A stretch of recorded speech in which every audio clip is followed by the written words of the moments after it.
کیونکہ بہت سارے معاملات بگڑ گئے، سعودی عرب کیونکہ مختلف اسلامی ممالک میں اپنی حمایتی لوگ پیدا کرنے کے لیے بہت سارے انویسٹ کرتا رہا ہے، پیسے دیتا رہا ہے مختلف لوگوں کو، تاکہ وہ ان کے جو ہے وہ نقطہ نظر کی اپنے اپنے علاقوں میں تبلیغ بھی کرتے رہیں، اپنے حامی پیدا کرتے رہیں۔ اسی طرح پاکستان میں ایک طرف تو سرکاری سطح پر پیسے بہت زیادہ دیے جاتے ہیں، دوسرے انڈیویڈول کو بھی دیے جاتے ہیں تاکہ وہ آپ ایک سسٹم کو چلا سکیں۔ لیکن عرب دنیا کے اندر جو ہے وہ ڈویژن بڑھتی جا رہی ہے، مگر کہ قطر ہے، بحرین ہے، یمن ہے، اس طرح ایران کے جو اثرات ہیں وہ بھی مڈل ایسٹ میں زیادہ بڑھ گئے ہیں، خود عراق کے اندر سعودی عرب کی اتنی حمایت نہیں رہی۔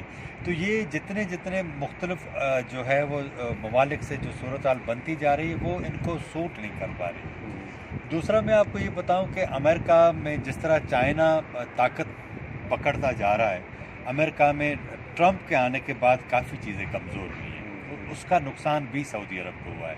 کہا یہ بھی جاتا ہے کہ اگر ٹرمپ آنے والے انتخابات میں کامیاب نہیں ہوتے تو ان کا الٹیمیٹلی نقصان ٹرمپ کو تو جتنا ہو سو ہو امریکہ میں، لیکن سعودی جو حکمران خاندان ہیں ان کو بہت زیادہ نقصان ہوگا۔ اوکے، اچھا، یہ ہم آتے ہیں پاکستان سعودی تعلقات کے حوالے سے۔ یہ جو شاہ سلمان اعلان کر کے گئے تھے اسلام آباد میں کہ میں جاتے ہی جو پاکستانی جتنے بھی قید ہیں تمام کے تمام، وہ تقریباً ان دنوں میں نے پروگرام بھی کیا تھا، اپنے یوٹیوب پر بھی کیا تھا، تو کوئی 2000 سے تو زیادہ تھے، 2800 یا 2200 بہرحال جتنے تھے۔ ابھی گزشتہ روز شاہ محمود قریشی نے، وزیر خارجہ نے، قومی اسمبلی میں جو لسٹ پیش کی ہے قیدیوں کی، پوری دنیا کے مختلف ممالک میں جو قیدی ہیں پاکستانی، ان میں 1800 سے زائد ابھی اس وقت بھی قیدی سعودی عرب میں پاکستانی موجود ہیں۔ تو رہائی تو نہیں ہوئی ابھی تک، کوئی تمام کے تمام تو رہا نہیں کی، یہ کیوں نہیں رہا؟ سر ایسا ہوا تھا کہ جب وہ محمد بن سلمان یہاں آئے تھے تو ان کے مرخل تھوڑے ہی دنوں کے بعد 400 تو پاکستانی انہوں نے رہا کچھ کیے تھے، لیکن سارے نہیں کیے تھے۔ اب ہوا یہ ہے کہ پاکستان میں وزیر اعظم عمران خان صاحب جب سے آئے ہیں تو انہوں نے جو ہے وہ ایک تو بنیادی طور پر آپ معاشی طور پر بہت محتاج ہیں، ٹھیک ہے نا، اور دوسرے پھر انہوں نے کیا کیا کہ اپنی مرضی منشا کے مطابق جو جس طرح میں نے آپ کے پروگرام میں پہلے بھی کہا تھا کہ وہ عالم اسلام کے لیڈر بننے کی ان کو بڑی خواہش ہے، کوشش بھی کرتے ہیں عمران خان، تو وہ ایران کی طرف چلے گئے کہ بھائی ہم ان کا پیچ اپ کرواتے ہیں۔ اب وہاں ایشو یہ ہے کہ ایران اور سعودی عرب کا جو تنازع ہے وہ اس طرح بظاہر وہ ایسا نہیں ہے، اس کے پس پردہ بہت سارے معاملات ہیں، مورکات ہیں نا۔ اب یہ انہوں نے کوشش کی، نتیجے میں یہ ہوا کہ اس کے بعد پھر آپ نے دیکھا کہ جب امریکہ گئے وہاں طیب اردگان اور مہاتیر محمد سے ملاقات ہوئی، پھر ٹی وی چینل کھولنے کا، پھر ملائیشیا کانفرنس میں ان کو جانا تھا، پھر سعودی عرب کی سخت ترین ریزسٹنس آئی اور اس کے بعد یہ نہیں ہے۔ تو میرے خیال یہی ایشو تھا، اسی وجہ سے انہوں نے بہت سارے معاملات جو ہے وہ روک لیے شاہ نے۔ ہاں، ایک تو آپ کو یاد ہوگا پاکستان کے ساتھ سعودی عرب کے میڈیا کے حوالے سے کچھ یادداشتوں پر دستخط ہوئے تھے، وہ ادھر رک گئے۔ گوادر میں آئل ریفائنری کا معاملہ تھا، وہ رک گئے، اور جو انویسٹمنٹ تھی وہ رک گئی۔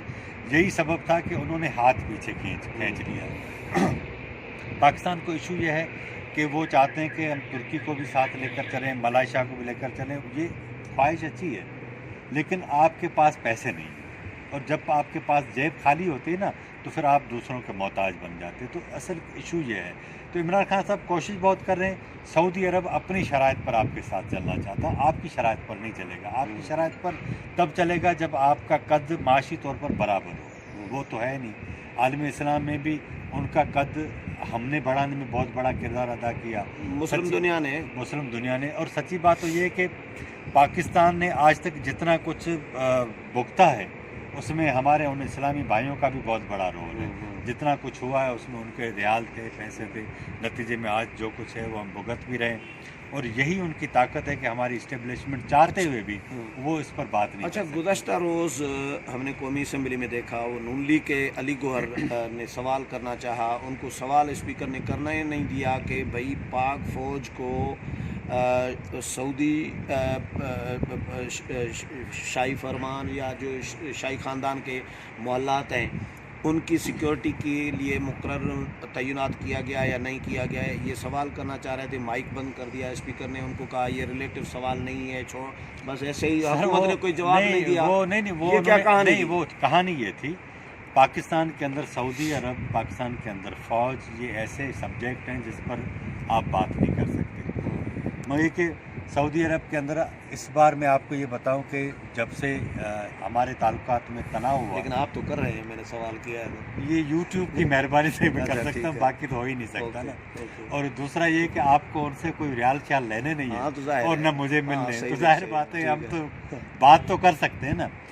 جب سے آپ کے ان دونوں کے درمیان جو تناؤ بڑھا ہے تو اس کا نتیجہ یہ ہوا کہ بہت ساری چیزیں جو ہیں وہ کھٹائی میں پڑ گئی. ابھی جو 57 اسلامی ممالک کا جو اتحاد بنا تھا، جس میں ہمارے سابق آرمی چیف راحل شریف گئے تھے، وہ بھی ہم نے دیکھا ہے. تو ابھی اصل میں وہ جو انہوں نے سوال کیا تھا نا علی گور نے، وہ ان کا اشارہ اصل میں ان کی طرف تھا کہ ہماری جو فوج ہے وہ سعودی حکمرانوں کے جو مائلات ہیں ان کے اوپر جو ہے وہ لگا دی گئی ہے. اصل یہ صحیح بات ہے، کیونکہ وہ آپ کے ان کے ساتھ برادرانہ اسلامی تعلقات ہیں، وہ آپ کی مدد کرتے ہیں تو آپ کو ان کی مدد کرنی پڑے گی. تو ظاہر بات ہے کعبے کو جب ہاسٹیج کیا تھا تو بھی آپ نے ان کو یہ چھڑایا یمن تھا. وار کے دنوں میں بھی نون لیگ کے دور میں آپ کو یاد ہوگا کہ فوج سعودی عرب بھیجنے کی باتیں چلی تھی. ہاں، خواجہ آصف وزیر دفاع تھے، انہوں نے وضاحت کی تھی ہاں، کہ ایسا کچھ بھی نہیں ہے، ہم نے نہیں بھیجی. لیکن ہوا، لیکن گئے تھے. ہاں، لیکن بہرحال یہ چلتا رہتا ہے سعودی عرب کے ساتھ. ہاں، وہ اسلامی بھائی ہیں تو آپ کو، چلیں. وہ بھی آپ کی مدد کرتے ہیں تو آپ کو بھی کرنی چاہیے. چلیں، بہت شکریہ کھٹری صاحب. ویورز، کھٹری صاحب کی رائے آپ نے سنی. اگلے پروگرام میں پھر ملاقات ہوگی، تب تک اجازت چاہتا ہوں. اللہ حافظ.